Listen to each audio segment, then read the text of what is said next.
Welcome everybody to our new show, Restoration Roulette. Where we go to buy a classic car, do up and sell. That's right, but there's two catches. Catch one, we buy a totally random car off the internet, so we don't know what we're gonna get. And catch two, we only get a month to do it. A month? Yep, can it be done? Right, without further ado, let's go upstairs and pick our random car off the internet. Right, let me just tell you how we're going to pick this car totally random. So we're going to go on the internet and go on classic cars, and then classic cars, see all classic cars, and there we go. So we've got them in our list, starting at 1, 2, 3, 4, and there's 4,083 results at the moment. So I'm not stinking rich. I've got to put a cap on what money we're spending on these cars. So I'm going to put that at £10,000 per car. That being, if the car costs me 6,000, I've still got 4 grand that I can spend doing it up. But on the other hand, if the car costs me 9,500, I've only got 500 quid. So let's hope we get a nice cheap car that we can spend some money on looking nice. Right, so I'll put that cap in for the price. 10,000, apply. So we're now down to 1,961 cars available for under £10,000. So we've got to pick one of those cars. So what I've got is a random number generator, and we've got a minimum of number 1. So the first car being number 1, then number 2, then number 3.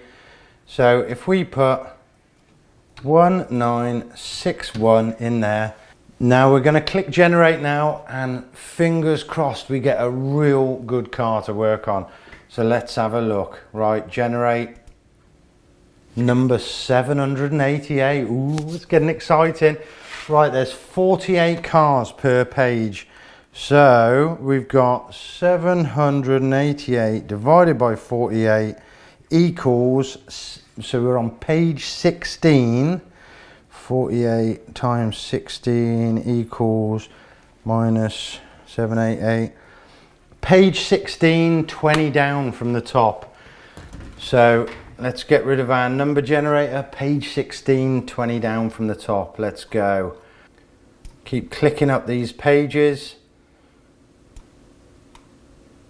Oh, page 14.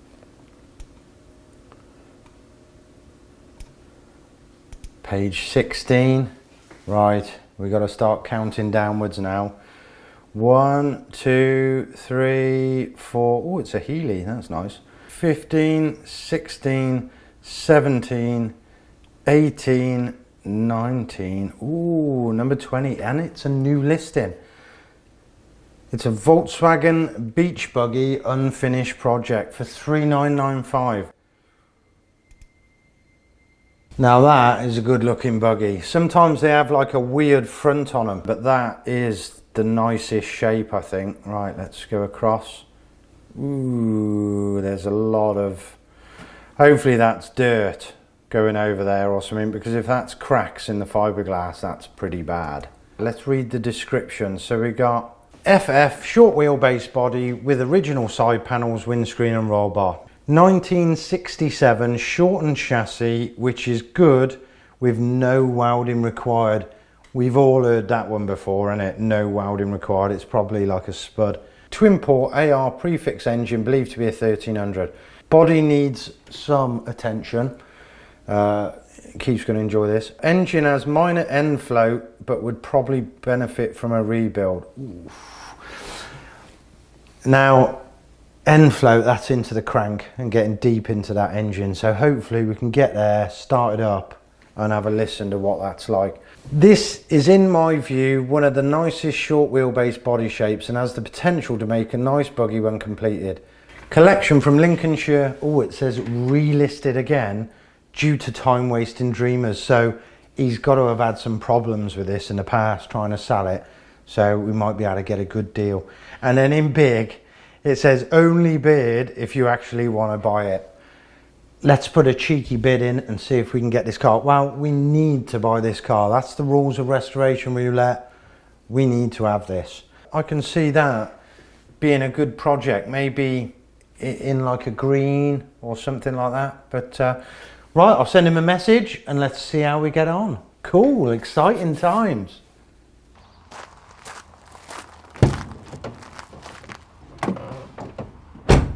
Okay, I'm off now to see the beach buggy. I've spoke to the chap and he seems like a real nice guy.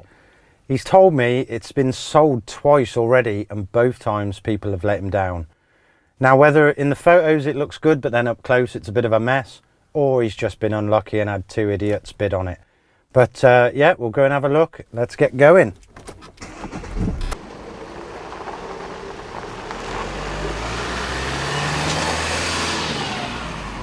So the bloke said he wants 4,000 for it, which is not bad, seeing as when they're done they go for about 8. But what he doesn't know is with this challenge, basically I've got to buy this car, but I'm still going to try and wind him down as much as possible, because the more money I get off it, the more I'm going to make when it comes to sell it.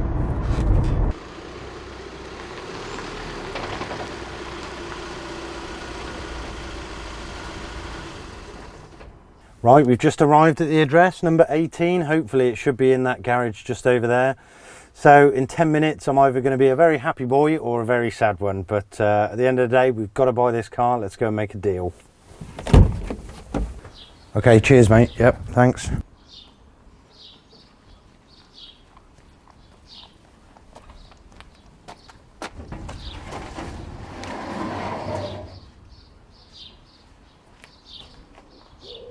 Right, I've just told the chap after my long drive I'm a bit thirsty, so he's in there making me a cup of tea.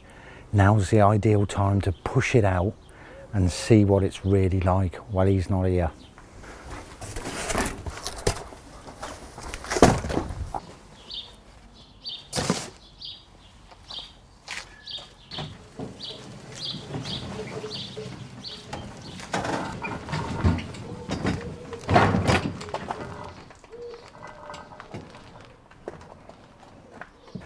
Straight away, while I was pushing it out, I can see that the tyres are rubbing on the body, so it looks like the suspension's dropped or there's something wrong there, but that's not a good start.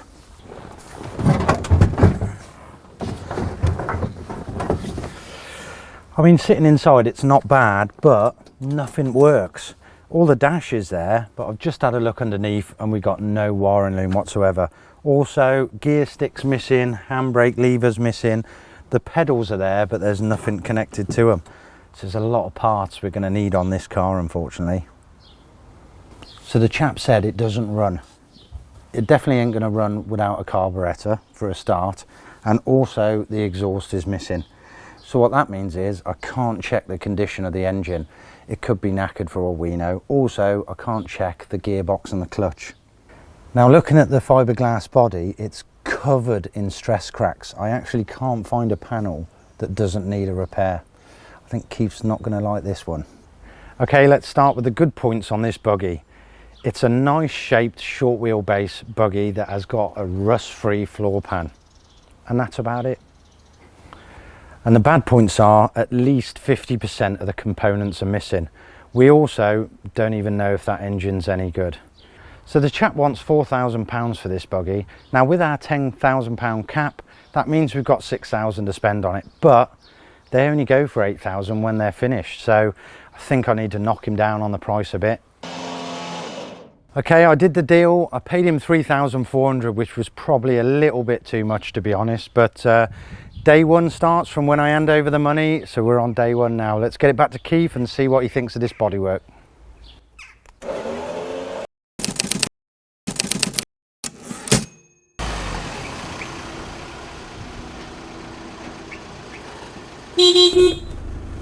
Come on, Keithy, let's have a look at this.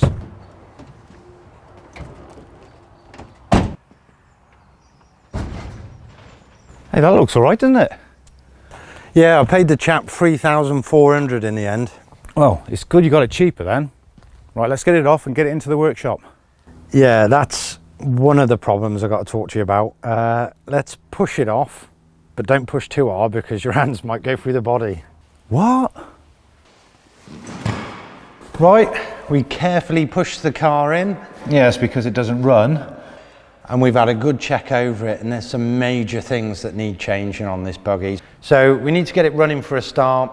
If it doesn't run, we need to then investigate and go into the engine and see if it's repairable. If it's not repairable, you can buy reconditioned engines, but they're like £2,000, and we don't want to spend that money on it really. No, it's going to eat into the profit, isn't it? Yes, but anyway, that's the first job we're going to do, but it's a job for tomorrow because I've just driven for 7 hours, getting a thing. Time to go home, have a beer and start again fresh in the morning. Yeah. Right, let's lock up. Let's go. Let's go.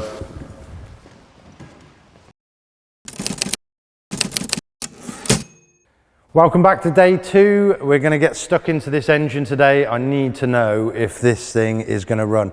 So we've got it on our lift. It being a short wheelbase, it's a right pain. We had to take the rear wheels off.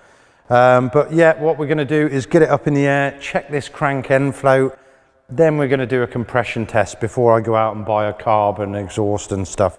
So, right, let's get it up in the air.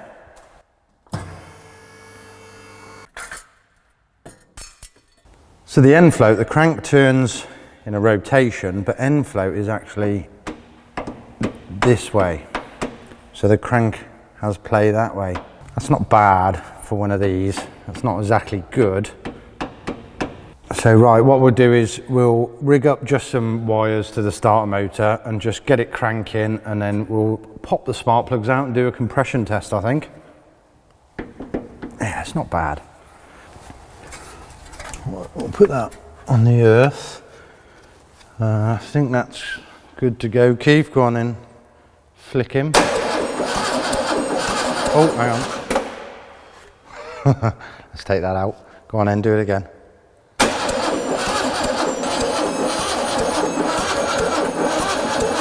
Whoa, whoa.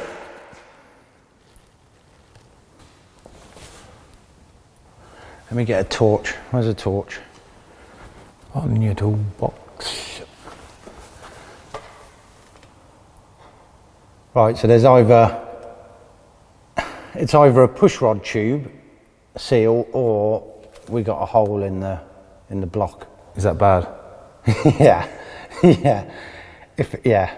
If there's an hole in the block, it's might as well just throw that in the bin, mate. I knew, because do you reckon that's why there was no carb on it? Basically because of this, probably, innit? Yeah, they've just chucked the engine in, haven't they? Yeah. Let's do a compression test and let's see what we got. And then it might be savable. Please, hopefully it might be savable. We'll see. Right, let's get these plugs out. Okay. Right, please let these be good. Right, so just do it for like 5 seconds.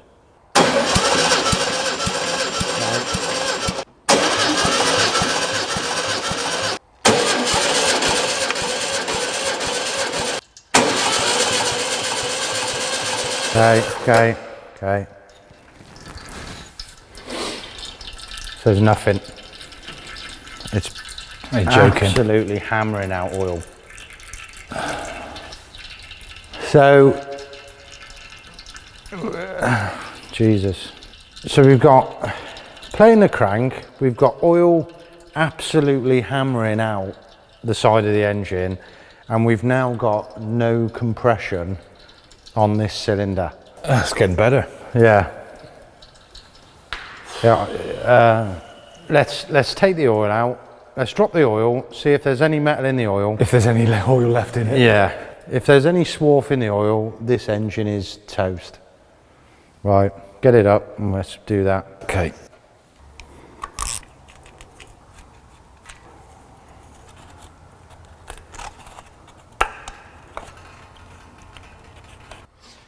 Right, and that's it, folks. Our engine is absolutely boxed. This is full of bits. Wow, that is one of the biggest bits I've seen. Yeah, so that's it. The engine's knackered.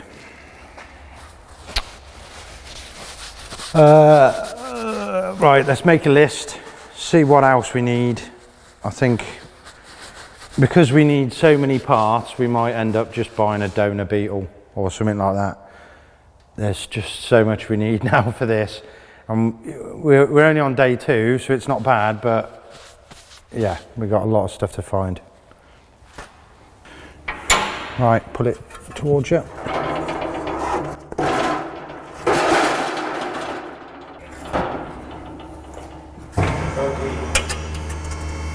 There's not even a clutch in this. That'll do. The clutch is missing as well, so there we go. Nice. Should be there. Wow, there we go. More surprises. Right, let's wheel this out and strip it down. Right, I thought I'd put the engine on the stand and see why we've got no compression in this cylinder as well. And something's got to have gone in there, because those are the rods that come up from the cam to the rockers, and the one is bent like a banana. So it's either hydraulic on water or oil, or something's been inside the cylinder, and that's probably why we've got a cracked block as well. So it's just not even worth bothering stripping this down. It's just scrap. So day 2 is a total waste, which is brilliant, and let's hope we're more productive on day 3. We'll start getting that roll cage in. Right. We're going to start making this cage today, Keith. I still can't believe it's only held in by bolts through the fiberglass. I know, it's mad. Mental, isn't it? Yeah. There's not even a brace on the inside of that to hold it up. So if you had a crash, It would just split the fiberglass and make a mess. You'd have a roll bar on your head. Same with the front. So what we'll do, we'll get that front panel off. Yeah. We'll get this out, and let's start bending some pipe and make a better cage. Okay. Let's go.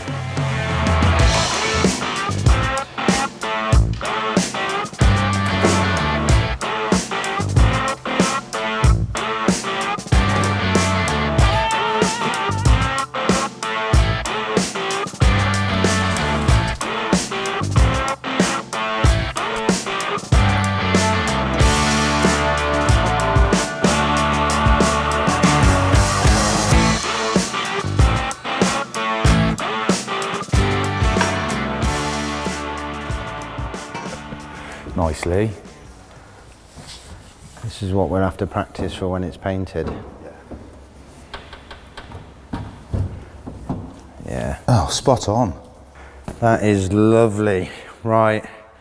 We'll drop 2 down from the main hoop. Yep. And then a diagonal. We'll brace it all up from the floor underneath. And then that's the rear hoop done. Great job, buddy. Yeah. Not bad for beginners. Yeah.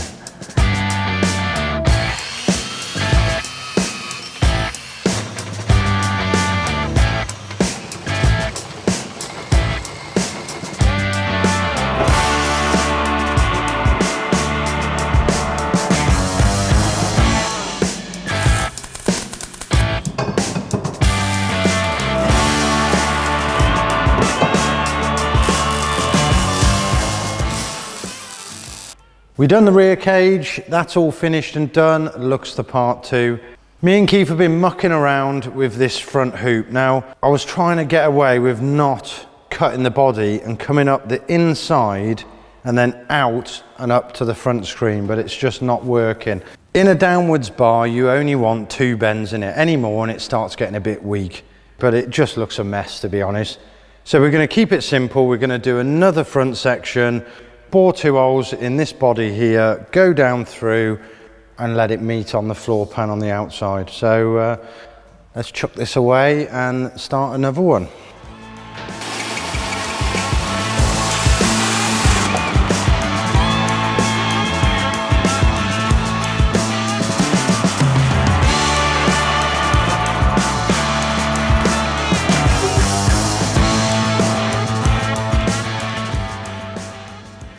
So that's the end of day 7. We finally got the roll cage finished. It was a bit of a pain because we had to brace it right from the floor upwards, not like it was before, but it's super strong now. Also, we test fitted the seats and harnesses, so they'll be good to just chuck in when it's painted. We fitted the side pods properly with nuts and bolts now, because before they were fitted with like 3 million pot rivets, which looked awful. And also we've pre-fitted some indicators in the front. Yeah, we're starting to get there, but we've only got 22 days left. Now we've got 10 days of bodywork, so yeah, we've got to really pull our finger out now. So day 8 tomorrow, let's start on this suspension and brakes. But yeah, that's it for day 7. Let's start afresh in the morning. And that's it for part 1 of Restoration Roulette with our Volkswagen Buggy. Now, we're missing an engine and 50% of the car parts are missing. And there's only 2 of us. It's not like TV when 15 people jump on this. Will we do it? Won't we? I don't know at the moment. But if you join us next time, you'll find out. Going into the colours, we were thinking maybe a candy apple red and two-tone knit with gold. This is the red on a silver base coat, and this is on a black base coat. You can see it makes it darker. But we could do it white, green, yellow. Why don't you leave a comment and say what colour you'd do it. As always, like, comment, subscribe and all that jazz, and join us in the next one. See you again.